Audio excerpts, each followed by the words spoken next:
بھارت کے غیر قانونی زیر قبضہ جموں کشمیر میں انسانی حقوق کی صورتحال روز بروز سنگین ہوتی جا رہی ہے۔ قابض بھارتی فوجیوں نے اپنی ریاستی دہشت گردی کی مسلسل کارروائیوں میں گزشتہ ماہ جولائی میں 20 کشمیریوں کو شہید کیا۔ شہید کیے گئے افراد میں سے 6 کو جعلی مقابلوں یا دوران حراست شہید کیا گیا۔ ان شہادتوں کے نتیجے میں ایک خاتون بیوہ اور 2 بچے یتیم ہوئے۔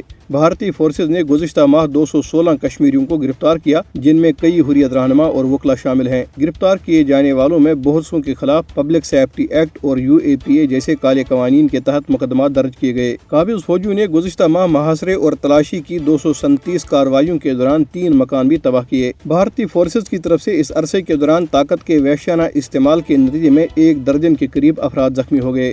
کل جماعتی حریت کانفرنس کے رہنماؤں نے کہا ہے کہ مودی حکومت نے 5 اگست 2019 کو مقبوضہ جموں کشمیر کی خصوصی حیثیت ختم کر کے کشمیریوں کی شناخت پر ایک سنگین وار کیا ہے۔ انہوں نے کہا کہ مودی حکومت مقبوضہ علاقے میں مسلمانوں کی اکثریت کو اقلیت میں بدلنے پر تلی ہوئی ہے۔ انہوں نے کہا کہ کنٹرول لائن کے دونوں جانب اور دنیا بھر میں مقیم کشمیری 5 اگست کو یوم استحصال کے طور پر منا کر غیر قانونی بھارتی اقدامات کے خلاف اپنا بھرپور احتجاج ریکارڈ کرائیں گے۔ انہوں نے کہا کہ کنٹرول لائن کے دونوں جانب اور دنیا بھر میں مقیم کشمیری 5 اگست کو یوم استحصال کے طور پر منا کر غیر قانونی بھارتی اقدامات کے خلاف اپنا بھرپور احتجاج ریکارڈ کرائیں گے۔ کل جماعتی حریت کانفرنس کے رہنماؤں نے بھارتی حکومت کی استعماری پالیسیوں کی مذمت کرتے ہوئے عالمی برادری پر زور دیا کہ وہ مقبوضہ علاقے میں جاری غیر قانونی بھارتی اقدامات کا نوٹس لے۔